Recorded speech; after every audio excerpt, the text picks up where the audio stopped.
diferencial neto de calor sería negativo, ¿no es cierto?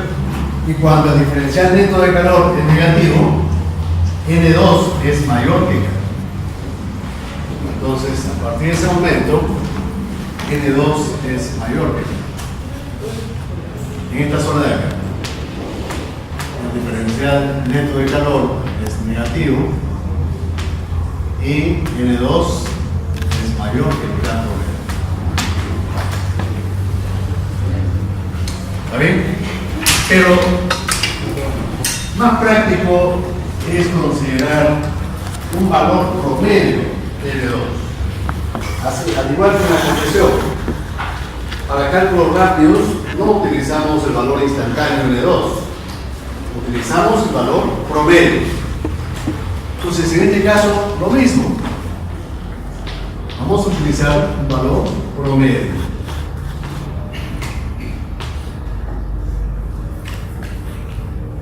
Y gráficamente, ¿qué cosa vemos si comparamos el K promedio con el N2 promedio? Si comparamos estas dos rectas en cuanto a sus valores, ¿qué podemos decir? Que el K promedio generalmente es mayor que el N2 promedio. Esto es una comprobación estadística. K promedio es mayor que el N2 promedio. ¿Qué cosa significa eso? ¿Cómo lo podemos interpretar? Esa desigualdad, esa última desigualdad que he puesto. En el balance neto de calor durante todo el proceso de expansión, ¿qué cosa es entonces lo que prevalece? ¿El calor que se desprende en la tercera fase de la combustión o el calor que se pierde al refrigerante?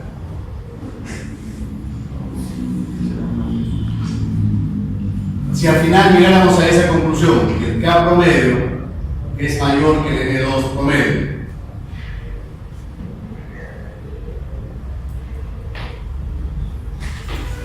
¿no significaría eso que durante el proceso de expansión lo que prima, lo que prevalece es la cantidad de calor que se desprende durante la combustión residual comparativamente con respecto al calor que se pierde al refrigerante? ¿No es cierto? Eso nos estaría indicando la desigualdad. Parece que no los he convencido. Me da esa impresión. Es que si no me han entendido eso, entonces significa que desde acá, desde el inicio, no se ha entendido. Vamos a repetirlo, pero rápidamente. El problema es cuando los alumnos llegan tarde. Entonces, cuando llegan tarde, solamente escuchan y ven una parte de la explicación. A ver, estábamos viendo el proceso de expansión. Habíamos comentado que establecer un inicio de la expansión técnicamente es muy difícil. ¿Por qué? Porque no sabemos exactamente cuándo acaba la combustión. A tal punto que algunos autores afirman de que la combustión dentro del motor nunca acaba. Y una parte del combustible termina quemándose ya en el tubo de escape, en la parte externa del motor. Entonces nosotros vamos a aceptar un convencionalismo, algo arbitrario. Vamos a considerar que la expansión comienza conjuntamente con la combustión residual. Eso, por supuesto, es arbitrario, es convencional. ¿Está claro? Entonces, habíamos puesto tres casos hipotéticos. La curva blanca es cuando, si hipotéticamente las paredes del motor de funcionamiento fuese elevado. Si el diferencial de calor, el calor sería cero en el balance neto, cero. Entonces, en ese caso hipotético, N2 sería igual a K.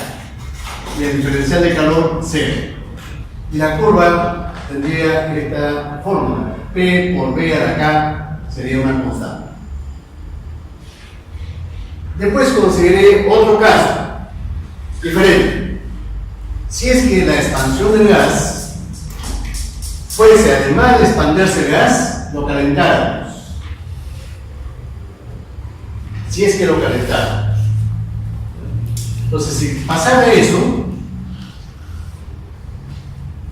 la ecuación de esa curva politrópica sería P por B a la N2 constante. Pero ¿qué pasaría? ¿Qué pasa si yo comparo a N2 con K? Entonces, para determinar cuál es mayor, había puesto la ecuación de acá, de la politrópica, ¿no? Sería P sub B por B sub B a la N2 es igual a P sub Z por B sub Z a la N2. Entonces, despejo P sub B. Pero previamente me doy cuenta que si yo caliento la sustancia de trabajo simultáneamente con la expansión, el punto B va a estar por encima, porque lo estoy calentando. El calentamiento va a favorecer para que la presión crezca. Por eso que yo estoy considerando que la curva con calentamiento está por encima. Eso es importante darse cuenta. Cuando yo caliento, eso hace que la presión se incremente. Y entonces, yo pongo esta fórmula en esta otra forma, equivalente. Pero me doy cuenta que P sub Z y la relación de volúmenes no cambian en ambos casos. En la curva blanca y en la curva anaranjada no cambian. Entonces, si no cambian, para que P sub B sea mayor, la única forma que ocurra eso es si N2 fuese menor que en el caso anterior. Que N2 fuese menor que K. Eso no deja de sorprender, no parece evidente eso. Entonces esto es sorprendente. Y el otro caso hipotético por comparación, obviamente, surge de inmediato, es cuando yo considere otro caso hipotético de expansión, pero ya no con calentamiento, sino con enfriamiento. Entonces, en ese caso, el diferencial de calor sería 0, menor que 0. N2 por comparación sería mayor que K, y la curva politrópica sería P por B a la N2 constante. Este diferencial de calor realmente es esto de acá, esta ecuación que planteo acá. Una parte del calor proviene de lo que se quema el combustible en su fase residual, y la otra parte del calor es lo que se pierde al refrigerar. Esa diferencia me da el balance neto de calor. Esto de acá. ¿Está claro? Entonces, en la primera fase, cuando la combustión está terminando, los gases están muy calientes, todavía están muy calientes, y se sigue desprendiendo calor porque en la combustión residual se sigue quemando algo del combustible. Entonces, en esa primera parte de expansión, el diferencial de calor es positivo, porque se sigue quemando combustible en la tercera fase. Prevalece sobre el calor que se pierde en el refrigerante. Pero yo ya sé que cuando el diferencial de calor es positivo, N2 es menor que K. En toda esta primera etapa de la izquierda, N2 instantáneo, este es el N2 instantáneo, es menor que el K promedio. ¿No es cierto? Ahora, a medida que el gas se va expandiendo, deja de quemarse ya combustible cada vez más, pero se sigue perdiendo calor hacia el refrigerante. Llega un momento, un instante, donde esta cantidad es igual. Y en ese instante el diferencial neto de calor vale 0, solamente un instante. En ese momento N2 es igual a K. Y en la última parte de la expansión, prácticamente ya no hay quema de combustible, ya todo se quemó en la etapa previa, y solamente existe la pérdida de calor, no refrigerante. Solamente existe este término. Y si como solamente existe ese término, el diferencial neto de calor es negativo, que eso es lo que he puesto aquí. Pero cuando el diferencial neto de calor es negativo, N2 es mayor que K. Y efectivamente se ve que el N2 instantáneo es mayor que el K promedio. ¿No es cierto? Ahora, no es práctico para cálculos rápidos tener un N2 instantáneo. Lo mismo ocurría con la compresión. Hay que obtener un valor promedio. El valor promedio es esta recta azul, celeste, N2 promedio. Ahora, si yo comparo visualmente el valor de K y el valor de N2, veo que K es mayor que N2 en promedio.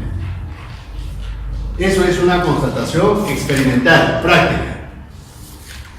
Y la pregunta que les hice es cómo se puede interpretar esta desigualdad.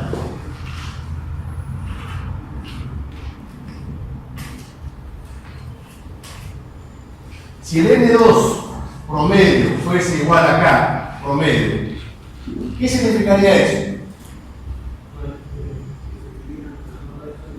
Que el calor que se emite en la combustión residual es igual al calor que se pierde al refrigerante. Pero en este caso, el N2 es un poquito menor que K. ¿Y cuándo ocurre esto?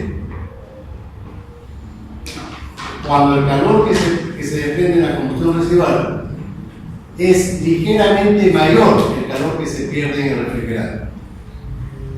Eso significa. ¿Ahora se entiende mejor eso?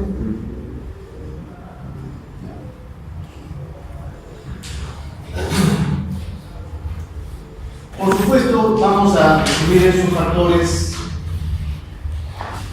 que los he resumido. Vamos a bajar el leer para que se...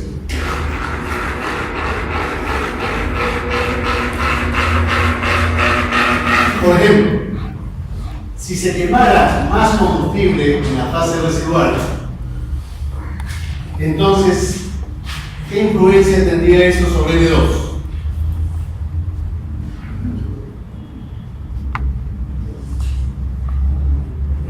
Si se quemara mayor cantidad de combustible en la fase residual. Eso estaba acá en el gráfico. Va a disminuir. ¿No es cierto? Va a prevalecer la primera parte, la primera fase de la expansión. Y si prevalece la primera fase, N2 desciende. ¿No es cierto? Ahora, lo mismo, lo equivalente es decir que la tercera fase dure más. Si la combustión se extiende en el tiempo, se prolonga en el tiempo, también va a ocurrir lo mismo. La fase inicial de la expansión se va a extender, va a durar más y por lo tanto N2 va a disminuir. Ahora, si por el contrario, si nosotros por ejemplo intensificáramos el enfriamiento, si cambiáramos por ejemplo el material de la culata, en vez de hierro fundido lo fundiéramos aluminio, ahí se va a perder más calor hacia el agua de enfriamiento, ¿no es cierto? ¿Y eso qué va a ocasionarse en N2? Va a aumentar. N2 va a aumentar. Entonces, para maximizar la eficiencia del motor, ¿qué cosa es lo que conviene? Desde el punto de vista de la eficiencia del motor, ¿qué cosa conviene? ¿Que aumentemos el calor que se desprende durante la fase de la combustión residual? No. ¿O que aumentemos el calor que se pierde al refrigerante?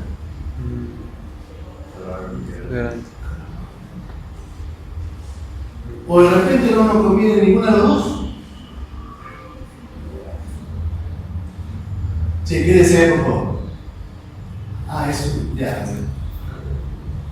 Para que mientras ustedes piensan, pero voy a tender a hacer diferente.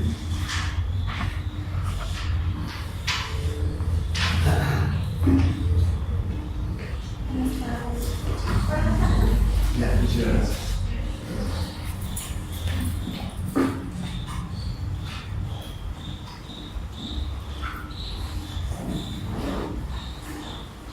¿Cuál sería el caso ideal? Nosotros sabemos que desde el punto de vista de la combustión, para que la combustión sea eficiente tiene que ser un proceso rápido y breve. Y tiene que producirse en la cercanía del punto muerto superior. Claro. Si la combustión se extiende mucho más lejos del punto muerto superior, eso atenta contra la eficiencia de la combustión y contra la eficiencia del motor. ¿Cierto o no? Sí. Entonces, no nos conviene que la fase residual se extienda. Pero tampoco nos conviene mucho enfriar a la sustancia de trabajo, intensificar el enfriamiento hacia el exterior. Tampoco, ¿no? Lo ideal sería más bien que el motor fuese adiabático. Entonces tampoco nos conviene perder mucho calor al exterior. ¿Qué cosa nos conviene entonces? Que el N2 promedio sea muy cercano acá. Un poquito menor, porque esto es invariablemente va a ocurrir eso. N2 siempre es un poco menor que acá. Pero que sea muy parecido acá. O una combustión rápida y con las mínimas pérdidas de calor al exterior. Eso es lo que nos conviene. ¿No es cierto? Ahora, las fugas. Las fugas tienen un efecto equivalente al enfriamiento. Si las fugas aumentan, eso provoca el aumento de N2. Si ustedes recuerdan, estos dos factores influyen de forma totalmente diferente sobre N1. ¿No es cierto? Cuando aumentaban la pérdida de calor al refrigerante, N1 disminuía. N2 vean ustedes que aumenta. Cuando aumentaban las fugas a través de los anillos, N1 crecía, disminuía. Y las fugas aumentaban. N1 disminuía. Y acá vemos que N2 aumenta. Generalmente ocurre eso. Si un factor influye de alguna forma sobre N1, sobre el componente politrópico de compresión, ese mismo factor va a influir de forma contraria sobre N2. Por ejemplo, cuando yo cambio la culata de hierro fundido a aluminio, ¿qué cosa le ocurría a N1?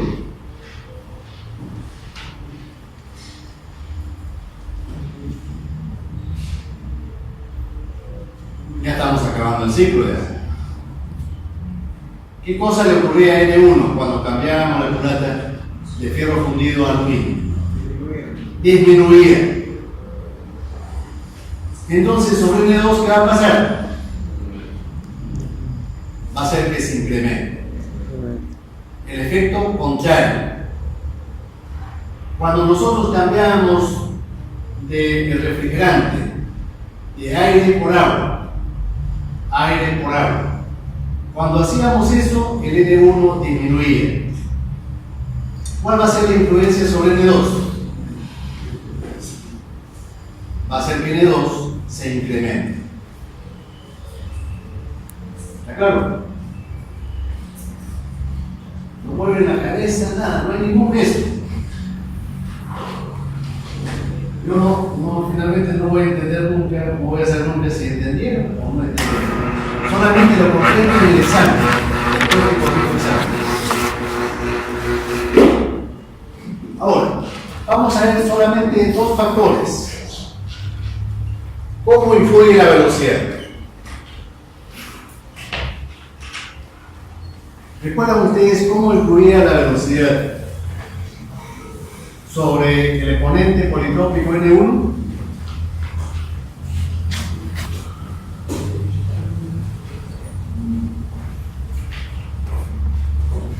¿Recuerdan eso? ¿Cómo influía la velocidad sobre si la velocidad aumentaba? ¿Qué influencia tenía eso sobre N1? También aumentaba. El proceso se volvía más adiabático. ¿No es cierto? Y eso hacía que N1 creciera. Entonces, por lo que dije hace un instante, N2 debería de crecer. Vamos a ver si esto es Cierto. Vamos a comprobar esto. A ver, y para ello vamos a analizar los factores. ¿Cuáles son los factores? Cuando aumente N, tenemos que averiguar qué cosa le ocurre a la fase residual. ¿Qué cosa le ocurre a las pérdidas de calor por ciclo? ¿Y qué cosa le ocurre a las fugas a través de los anillos por ciclo?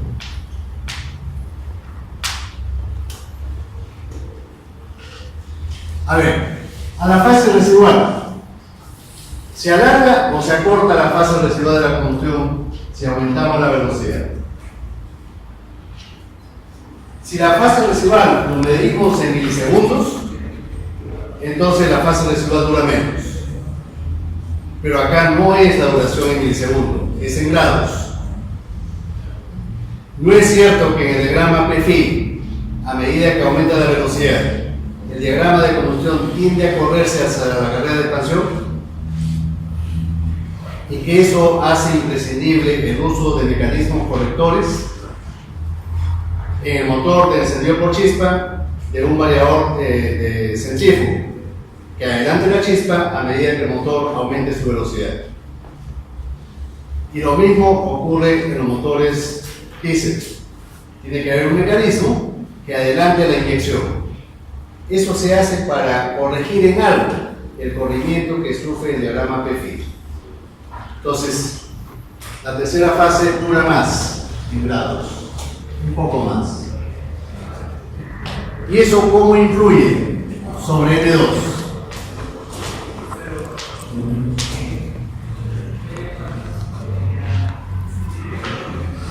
N2 disminuye.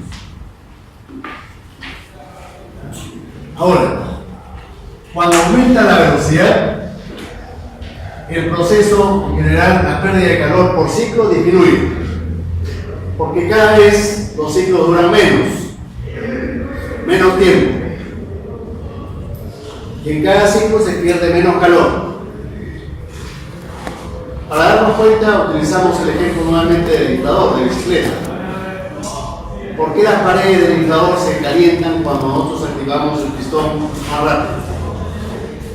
Porque en cada volada se pierde menos calor porque el proceso dura menos. Entonces, esto disminuye. Y si esto disminuye, N2 también disminuye. Con las fugas pasa lo mismo. Cada vez hay menos tiempo para que fugue gas. Como hay menos tiempo para que fugue gas, N2 también disminuye. Vemos que los tres factores influyen de la misma forma. Los tres provocan que N2 disminuya, confirmando lo que habíamos predicho.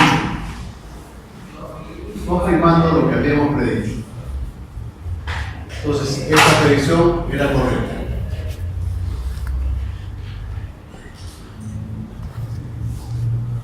Veamos cómo influye la carga. ¿Cómo influye la carga?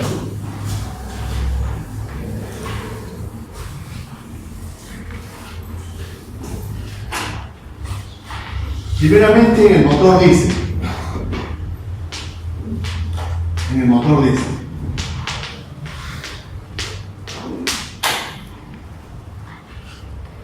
Si la potencia del motor, en el motor diésel, nosotros quisiéramos que disminuya a velocidad constante, ¿qué tendríamos que hacer con respecto al flujo de combustible?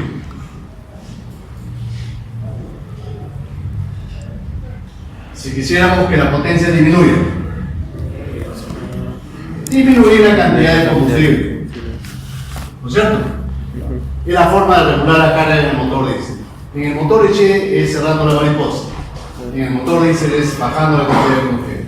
Pero sabemos que el flujo de aire más o menos se va a mantener constante. Por lo tanto, el alfa, en este caso, va a aumentar.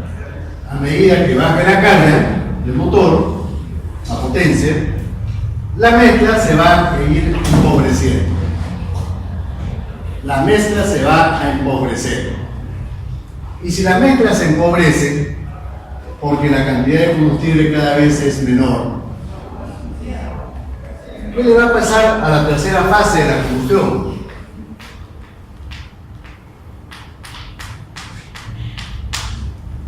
¿Va a durar más o va a durar menos? Si yo inyecto menos combustible, ¿no es cierto que la inyección está finalizando cada vez antes? Y consecuentemente la combustión también está acabando antes. Si la combustión acaba antes, a medida que yo bajo la carga, ¿qué le va a pasar al delta 3? ¿Perdón? Con confianza. Disminuye.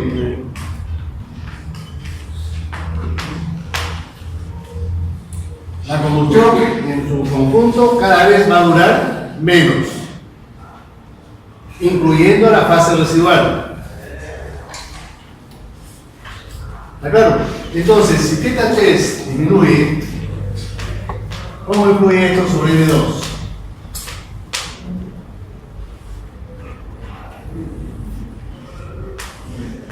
Aumenta.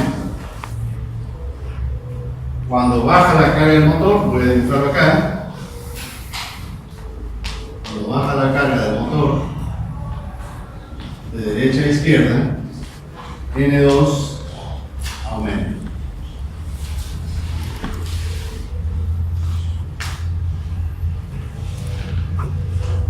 Eso ya sabemos que es sinónimo de aumento de la eficiencia del motor, ¿no es cierto? Como la combustión cada vez se hace más corta, se hace por lo tanto más eficiente.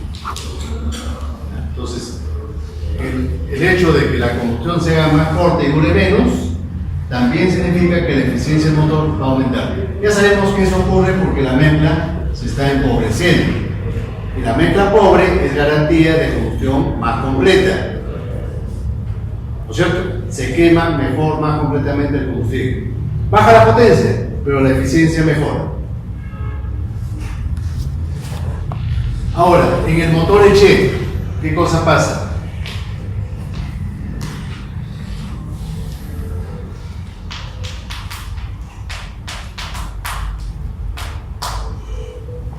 Si yo quiero que baje la potencia del motor a velocidad constante,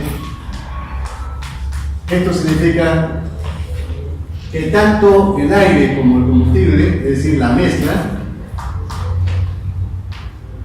disminuye. Y eso va a ocurrir cuando la mariposa la cierre, ¿no? Si yo cierro la mariposa, esto va a ocurrir. Ahora, ¿cómo cambia el alfa? Ya sabemos que en el motor Eche, en la variación de alfa, no sigue una tendencia como en el motor diésel, sino de que alfa cambia de una forma arbitraria.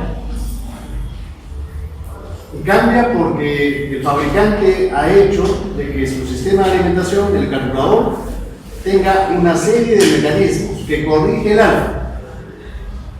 En un motor con carburador, el alfa más o menos tiene esta tendencia.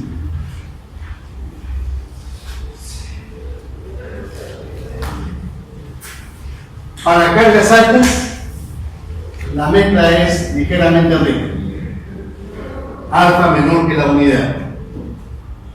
Para cargas medias, la mezcla es ligeramente pobre, por ejemplo, de 1,05 a 1,15. Aquí teníamos de 0,85 a 0,95. Y si nosotros seguimos cerrando la mariposa, ya con cargas muy pequeñas, sabemos que la combustión se empeora notablemente en esas condiciones. ¿Qué cosa tendríamos que hacer para que el motor no se apague? Para que la llama siga propagándose. enriquecemos nuevamente a la mezcla, de tal forma que en vacío alfa tenga valores de 0,80 a 0,85. Si no enriquecemos la mezcla, la llama deja de propagarse y el motor se apaga. Sabemos que en condiciones de bajas cargas son las peores condiciones para el motor, las condiciones para alta contaminación con baja eficiencia. ¿Está claro? Entonces, esta variación arbitraria, caprichosa de alfa es producto del diseño especial del carburador. Al carburador hay que ponerle una serie de aditivos y accesorios para que la variación de alfa sea así. ¿Está claro? Si es que utilizáramos inyección electrónica al múltiple, también, es decir, la computadora del automóvil o del motor tiene que estar programada de tal forma que la variación de alfa más o menos siga esa tendencia. Ya sabemos que la inyección electrónica al múltiple, lo único que mejora es la pulverización. La pulverización la volvemos eficiente para cualquier régimen de velocidad o carga. Pero seguimos dependiendo de una compuerta de aire. Esa compuerta de aire hace que la tendencia de alfa sea algo así, un motor con inyección, ¿no?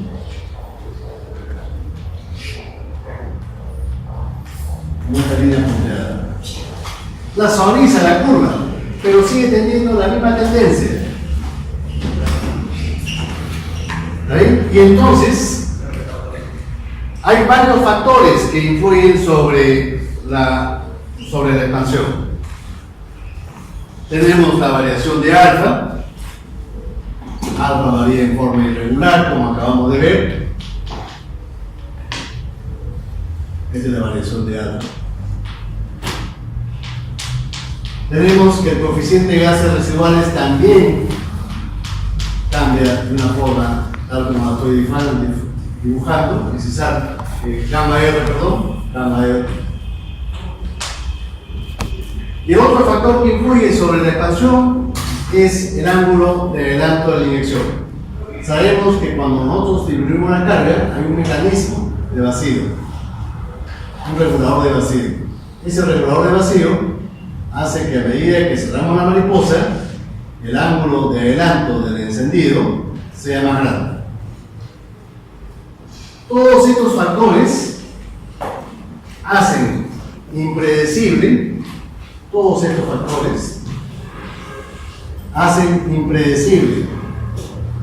cómo va a cambiar N2 con la potencia del motor.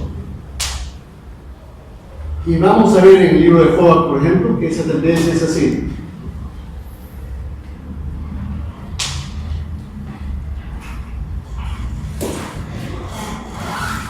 Esa tendencia totalmente irregular, por supuesto que no la podemos predecir.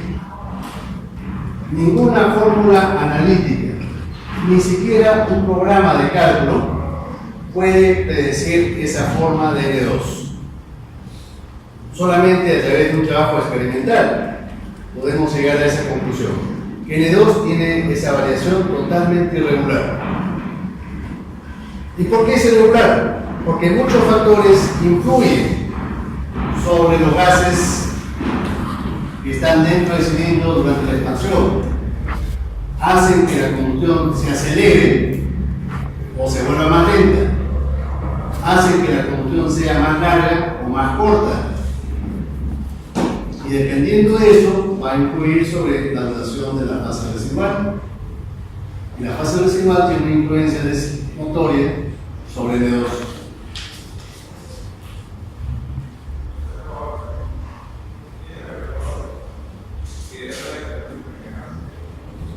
¿Está claro, por favor?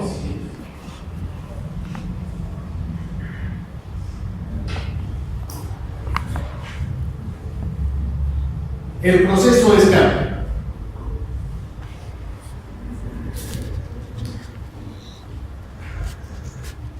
¿Cuándo comienza el proceso de escape? Cuando se abre la válvula correspondiente. Cuando se abre la válvula de escape. En la primera fase de este proceso, los gases salen con una velocidad igual a la velocidad del sonido. Y eso corresponde a 600 o 700 metros por segundo. En esa etapa inicial, los gases salen por su propia energía, debido a la alta presión y a la alta temperatura que tienen. Y se escapa la mayor parte de gases dentro del cilindro. De 60 a 70% de todos los gases escapan en esta primera fase. A esa primera fase le habíamos llamado escape libre. Y transcurría desde el momento en que abrimos la válvula hasta que se alcanza más o menos el punto muerto inferior. Hasta ese punto los gases salen por su propia energía. ¿Está claro? Pero después del punto muerto inferior, el pistón comienza a ascender. Y ese movimiento del pistón obliga a los gases de escape a salir del cilindro. A esa etapa, ¿cómo se le llamaba?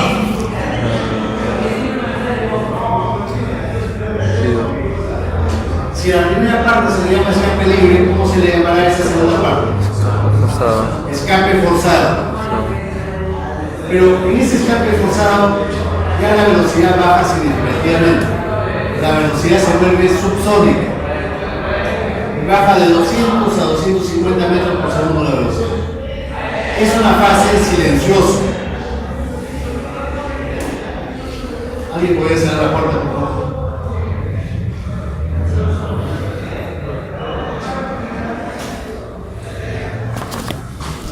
Es una fase relativamente silenciosa si la comparamos con la fase anterior, con la fase previa, con la fase de expansión del escape libre. Es decir, eso se debe a que la velocidad ha bajado. La velocidad del régimen se vuelve subsónico. El régimen subsónico es más silencioso. Ahora, ¿en qué momento conviene abrir la válvula de escape?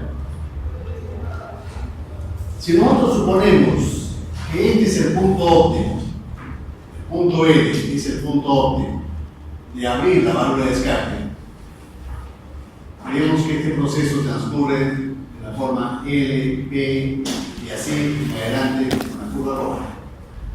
¿Qué pasaría si nosotros hubiéramos abierto la válvula antes? Entonces, si abrimos la válvula antes, al inicio los gases van a tener más energía todavía. ¿Por qué? Porque estamos abriendo la válvula cuando la presión y la temperatura es mayor. Los gases van a salir más rápido.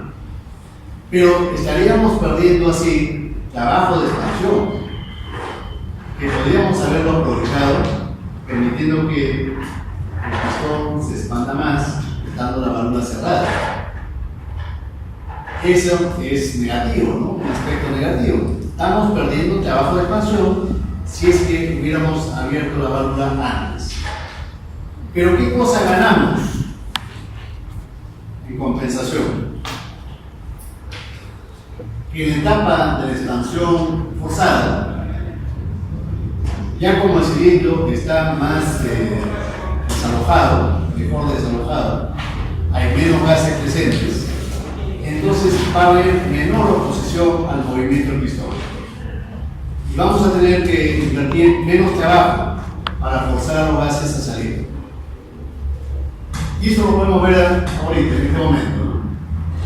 La parte negativa, la pérdida de trabajo de expansión, y la parte positiva, es decir, menor trabajo en el proceso de escape forzado.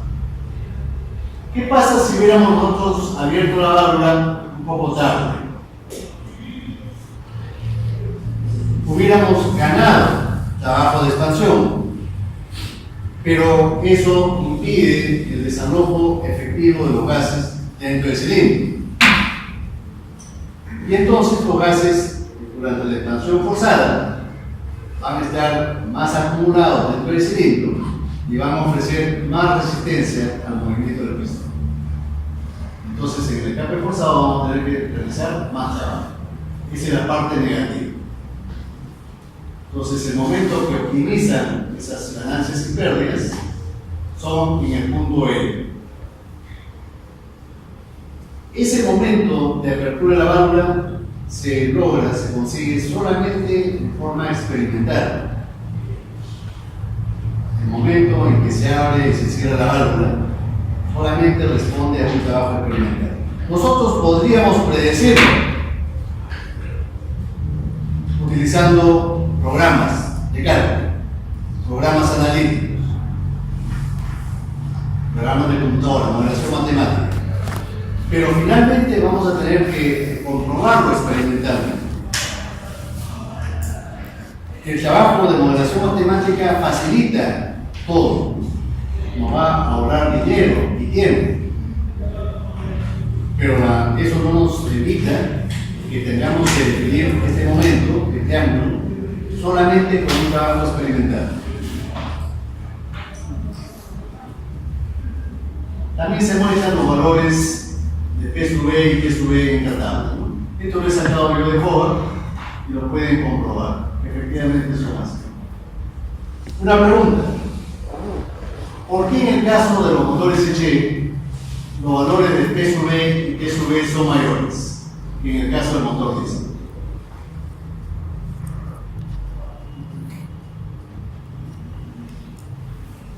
A pesar de que N2 es menor, o es mayor, perdón, sin embargo P sub E y T sub E son mayores en el motor H que en el diésel.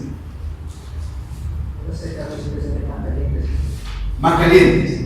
Salen más calientes, efectivamente.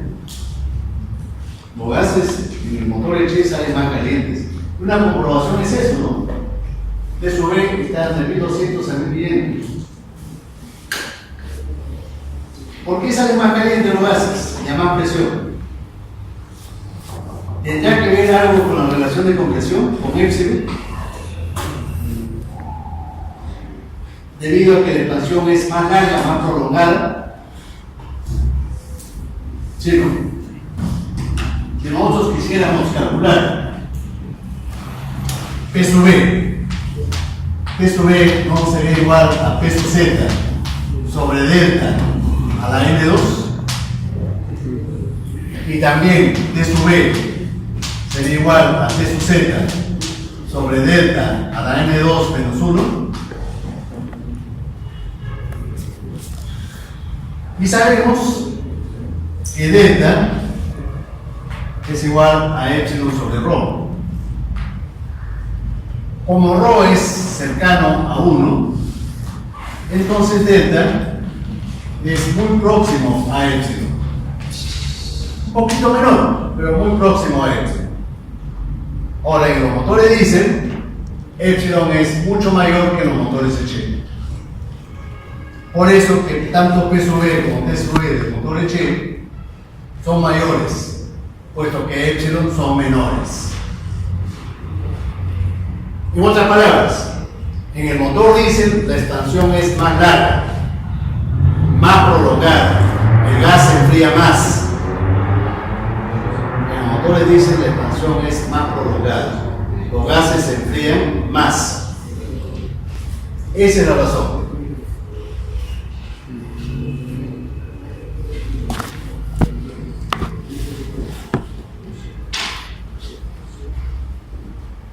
Sin mayor preámbulo pasamos a otro capítulo.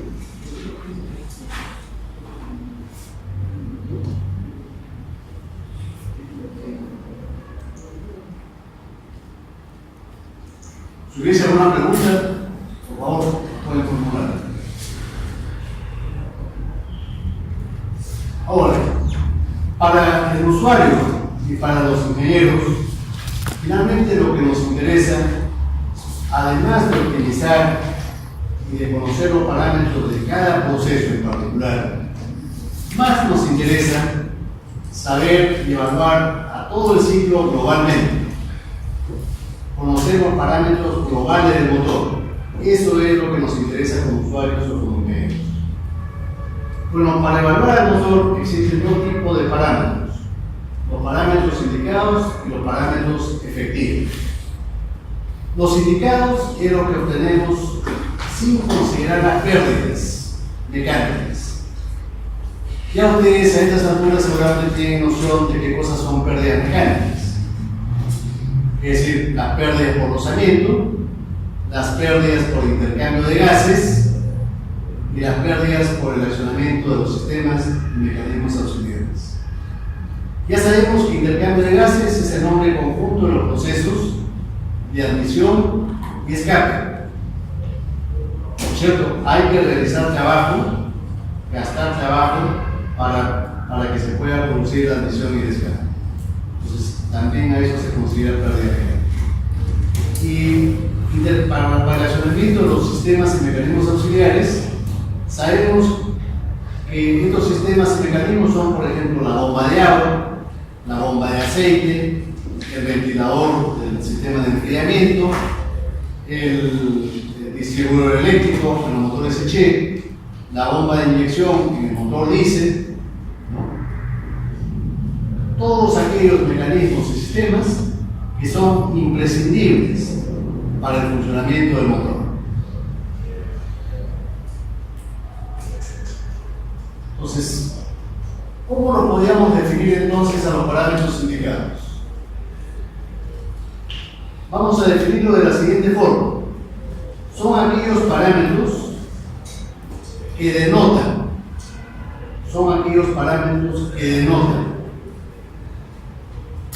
la eficiencia con que se produce la conversión de calor en trabajo. Los parámetros indicados denotan la eficiencia con que se produce la transformación de calor en trabajo, sin considerar las pérdidas mecánicas.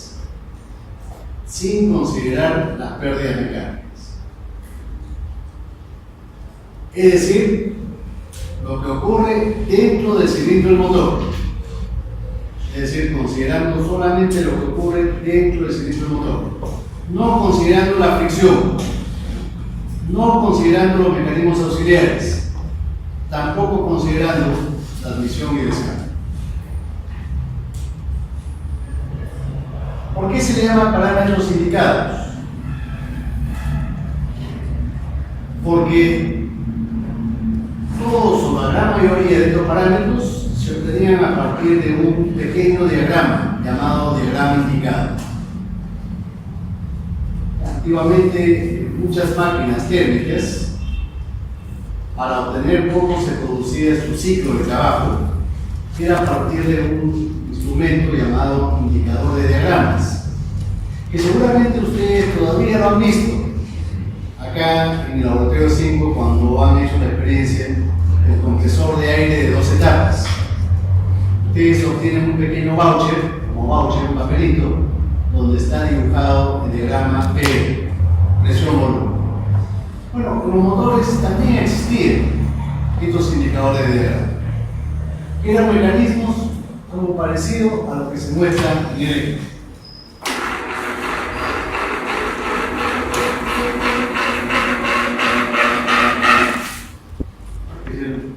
Claro, aquí está perforado el pistón y se comunica con un pequeño mecanismo, un pistón, otro pistón auxiliar, una serie de mecanismos de paralelogramos. Y acá había un tambor giratorio, y entonces a medida que el pistón se expandía, iba dibujando un diagrama P. Pero estos sistemas quedaron obsoletos hace mucho tiempo.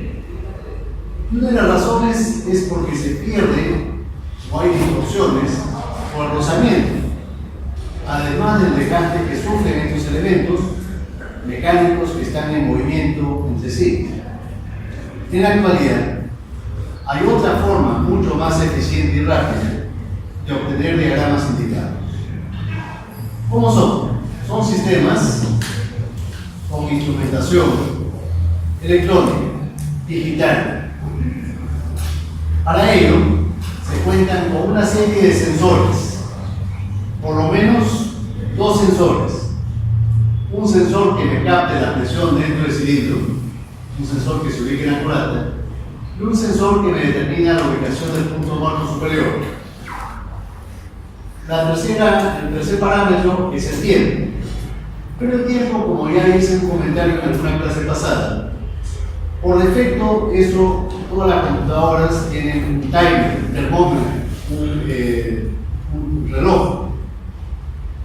Y en los osciloscopios lo mismo. También por defecto, todos los gráficos es en función del tiempo. Entonces lo que se obtiene ahí es un gráfico PT. Cómo cambia la presión en función del tiempo. Y a partir de softwares se transforma, se cambia el diagrama PT en diagrama PV. Y en el diagrama PV sí podemos calcular el trabajo indicado. Y entonces finalmente obtenemos un diagrama así.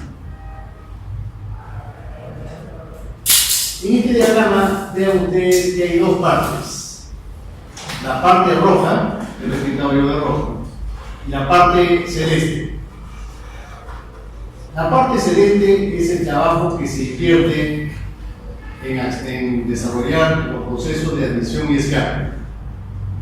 Pero hemos dicho que la admisión y el escape, el trabajo que se invierte ahí, no lo vamos a considerar como trabajo indicado. ¿Cómo que lo vamos a considerar? Pérdida mecánica. Y los parámetros indicados no contienen a las pérdidas mecánicas. Son sin pérdidas mecánicas. Entonces, para el trabajo indicado solamente vamos a considerar el área roja. Es el área mayoritaria.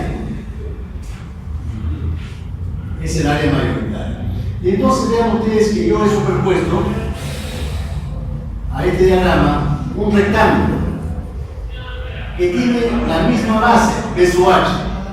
P sub H es la cilindrada unitaria, por cilindro y por ciclo.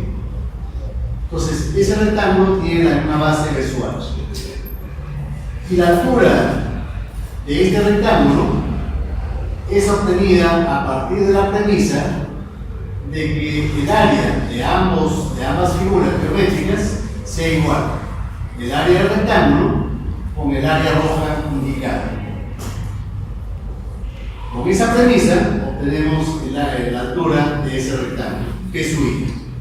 La P sub I se le llama presión media indicada. Presión media indicada. Recálculo, es decir, pongo énfasis. No estoy considerando el área inferior azul, el área que representa el trabajo para el intercambio de gases. No estoy considerando el área de ese sector azul. Entonces, en la parte superior de las fórmulas, pongo el trabajo indicado, es decir, el área, es igual a P sub I, la presión media indicada, por P sub H. Ese es el área del rectángulo. Ahora, si yo multiplico ambos términos de esa fórmula verde por el número de cilindros, por I, ¿qué cosa tendría?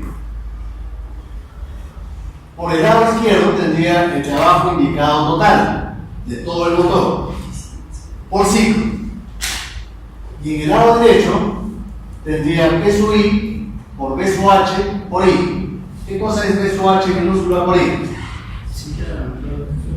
Cilindrada total. Y lo habíamos simbolizado como B sub H mayúscula. B sub H mayúscula. Ahora, si yo a esa área, a ese trabajo por ciclo, lo multiplico por el número de ciclos por segundo, ¿qué cosa tendría?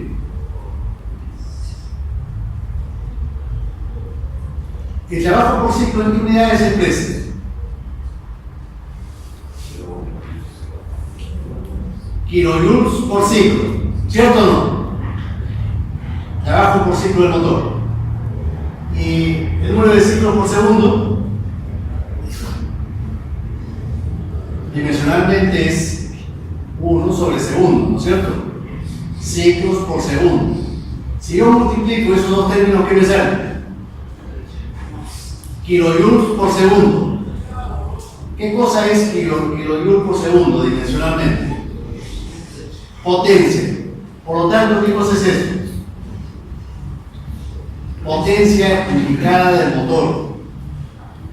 Todo esto que estamos viendo ya a estas alturas para ustedes no es nuevo, porque lo han visto en algún experimento del curso. Salvo que algo catastrófico haya pasado en los experimentos. Entonces, estas fórmulas ya no son novedad para ustedes, solamente estamos repasando.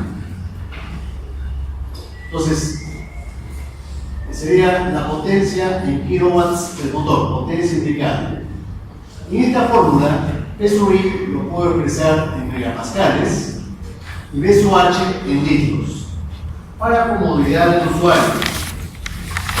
Pero yo prefiero trabajar en el sistema, es decir, normal, expresar P sub I en kilopascales y B sub H en metros cúbicos, para no equivocarme. La presión en kilopascales y B sub H en metros cúbicos.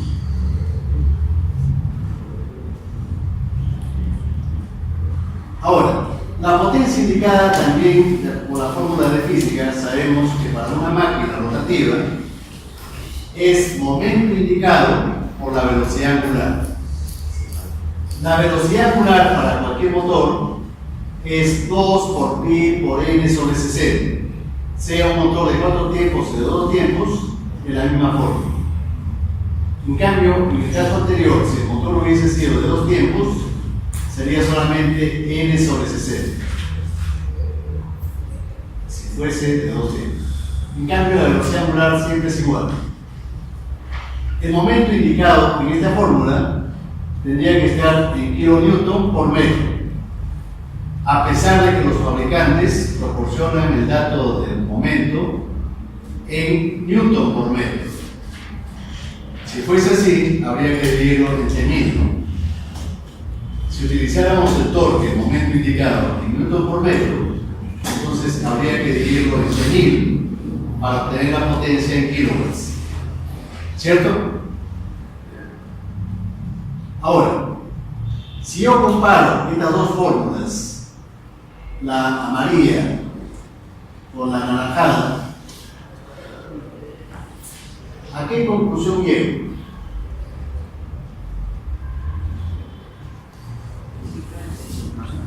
Si yo comparo las dos fórmulas de potencia, ¿a qué conclusión llego?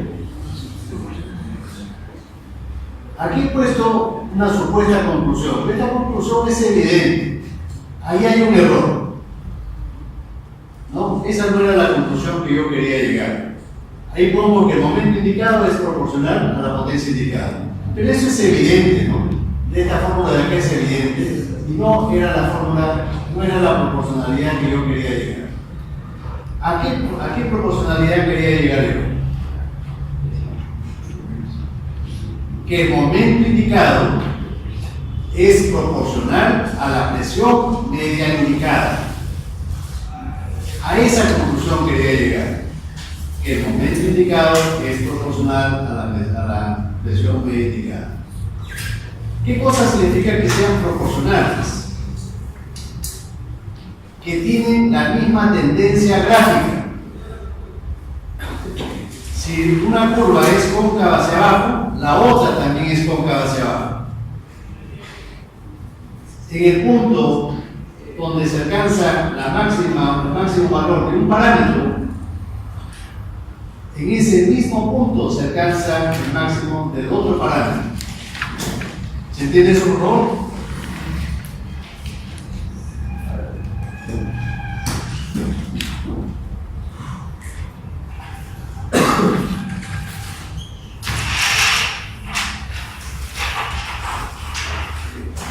A ver, si utilizo esta parte de la pizarra.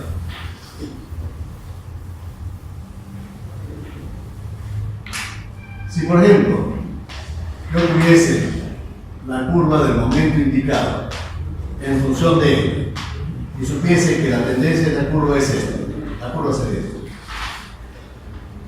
donde el momento máximo se da a esta velocidad, L1. La curva de la presión media indicada también va a tener la misma tendencia, cóncava hacia abajo. Más arriba o más abajo, depende de la escala que yo utilice. La misma tendencia, exactamente la misma. Este es P sub I. Si una es cóncava hacia abajo, la otra también es cóncava hacia abajo. A la velocidad donde yo obtenga el momento indicado máximo, a esa misma velocidad voy a tener la presión media indicada máxima. Y eso me facilita obviamente el análisis. Esa utilidad tienen las proporcionalidades. Es decir, en este caso, que el momento indicado es proporcional a la presión media indicada. Eso es lo que quise expresar. Pero como lo he hecho esto ayer, he cometido un error. No es error, pero eso es evidente, ¿no?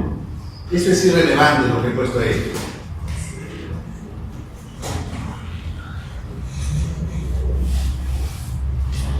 Ahora, hay parámetros también de economía, no solamente de potencia y de torque, también hay parámetros de economía. Uno de ellos es el consumo específico indicado. Este parámetro también a estas alturas ya no es desconocido por ustedes. ¿En qué unidades se expresa?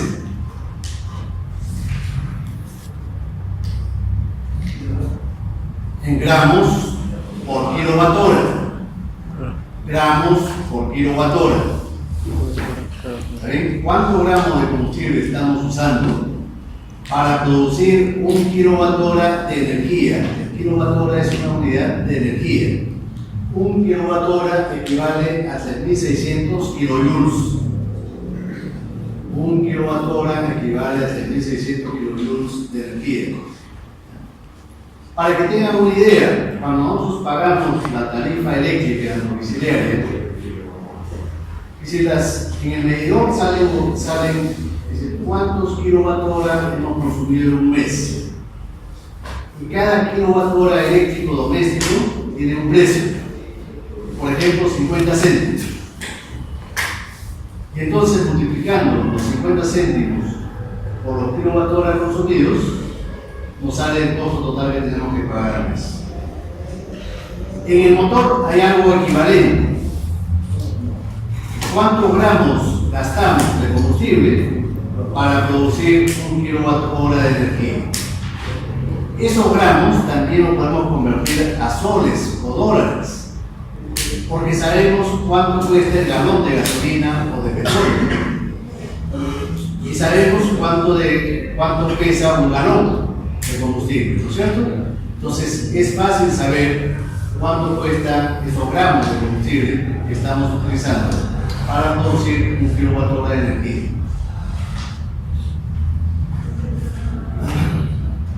En esta fórmula, vean ustedes, G sub C está en kilogramos por hora y la potencia indicada en kilowatts.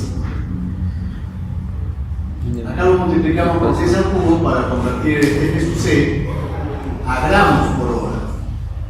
Lo multiplicamos por 10 al cubo para convertirlo a gramos por hora.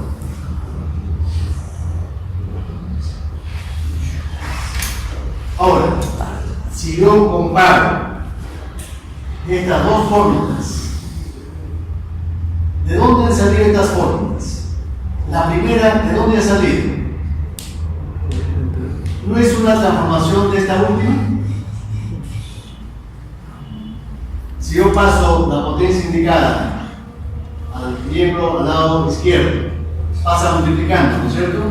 Y G sub I, que está en el lado izquierdo, pasa al lado derecho dividiendo. Entonces, la primera fórmula es eso. Una transformación algebraica elemental. Y la segunda, ¿qué cosa es? ¿Qué cosa es la segunda? ¿De dónde sale?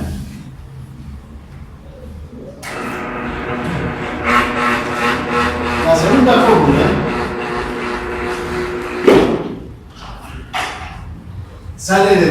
definición de eficiencia indicada. ¿Y cuál es la definición de eficiencia indicada?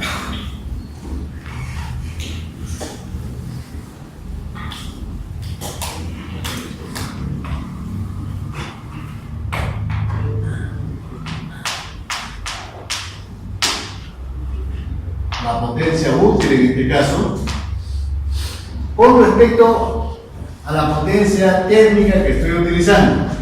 ¿Y cuánto es la potencia térmica que estoy utilizando? Q(A), punto, flujo de calor. Flujo de calor. Y ese flujo de calor es un flujo ideal. Q(A) es HU por G sub C.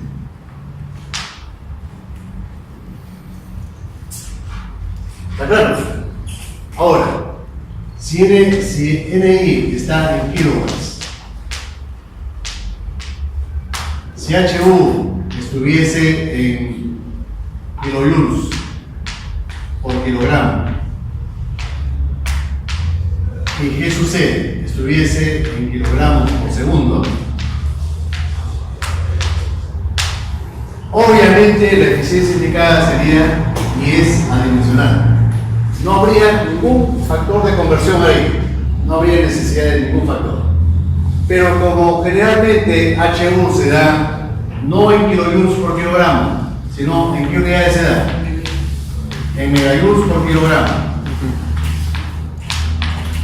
Y el consumo de combustible no se da en kilogramos por segundo, porque esta es una magnitud muy pequeña, sino en qué se da, kilogramos por hora.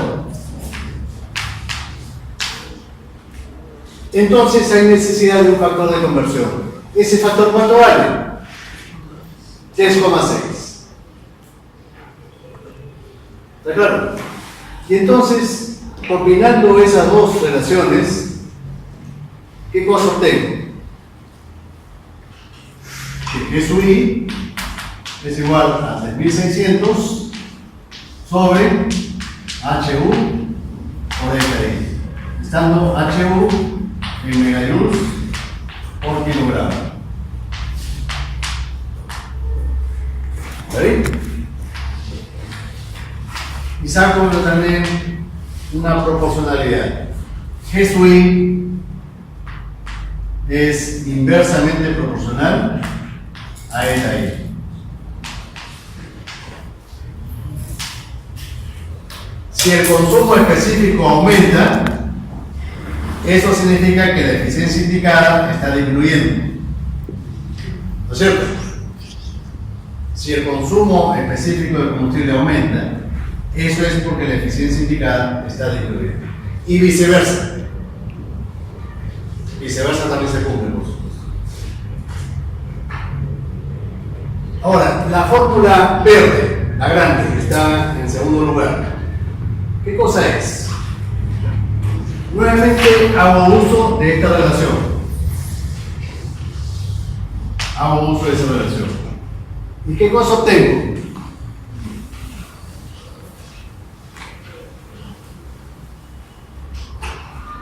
Como NI es igual a eta I por HU por GC.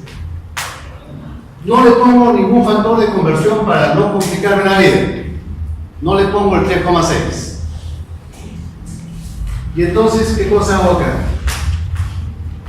Eta I es HU y G sub C lo pongo en términos de G sub A.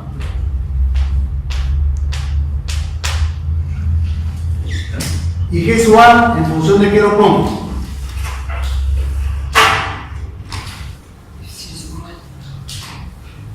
De las fórmulas donde interviene la eficiencia volumétrica.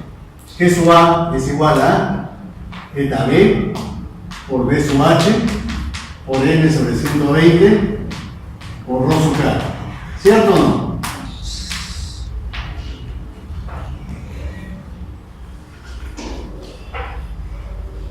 ¿Está bien? Y reagrupo los términos. Todos estos términos los reagrupo. Y lo pongo así.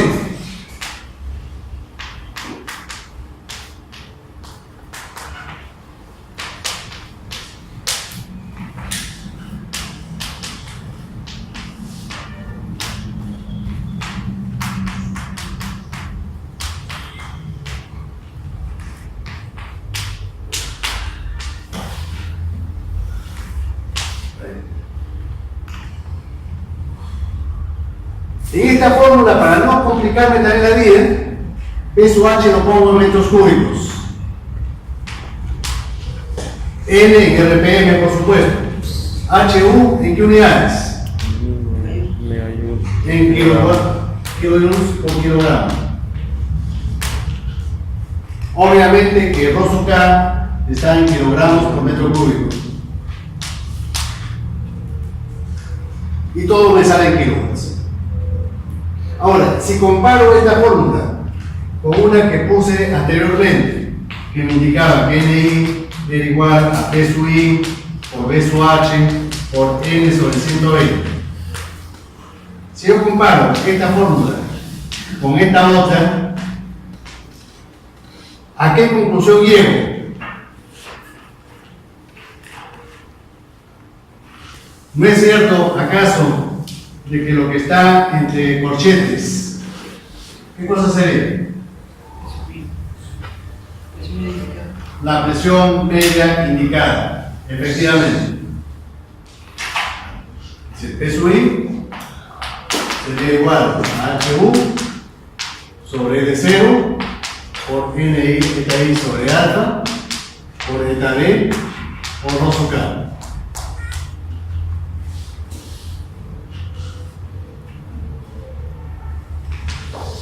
En esta fórmula, HU está en kilojoules por metro cúbico y P sub I en qué unidades tendría que estar. Kilopascales. Muy bien.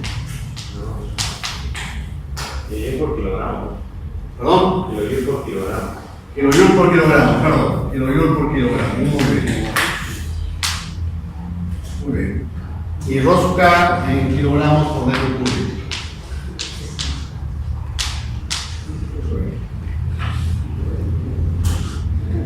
Ahora, esta fórmula tiene algunas restricciones. ¿Cuál es la restricción más importante? ¿Cuál es la restricción más importante? Que yo puedo poner eso A en función de esta fórmula solamente si el combustible fuese líquido o en el caso de los motores diésel. ¿No es cierto? Esa fórmula solamente es válida para el caso de los combustibles líquidos o para el motor diésel. Si el motor fuese a GLP o a GLB, no puedo utilizar esa fórmula. ¿Por qué? ¿Qué fórmula se utilizaría para los combustibles gaseosos? Para el combustible gaseoso yo tendría que poner que la potencia indicada será igual a la eficiencia indicada por el HU' por el caudal de combustible. HU' es el poder calorífico volumétrico en kilojoules por metro cúbico de combustible.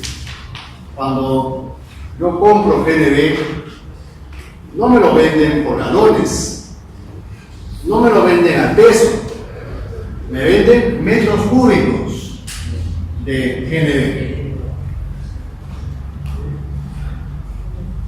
Sí, perdón, ¿hay preguntas? ¿A ustedes dos hay preguntas? No. Ahora, el caudal de combustible, ¿en qué unidades tendría que estar? Metros cúbicos por segundo. ¿No es cierto? Para que de frente la potencia me salga en kilowatts. Y entonces, este caudal de combustible, ¿cómo lo relaciono con la eficiencia volumétrica? Para combustibles gaseosos, la eficiencia volumétrica responde a esta fórmula: caudal de aire más caudal de combustible sobre B sub H por N sobre 120. Cuando yo utilizo GLB o GLP. Y cuando yo utilizo gasolinas, ¿qué cosa es lo que estoy haciendo? despreciando este caudal, este volumen del combustible. Vamos cero comparativamente con el aire. Pero eso solamente lo puedo hacer cuando utilizo gasolina o alcohol. Pero cuando utilizo GNV o GLP, no puedo despreciar el volumen ocupado por el combustible. Lo tengo que considerar en la fórmula. Entonces, yo no desprecio. Y entonces esto de acá lo pongo así. Caudal de combustible, 1 más alfa por L0 prima sobre P sub H por N sobre 120. Para no se confunda con esto, lo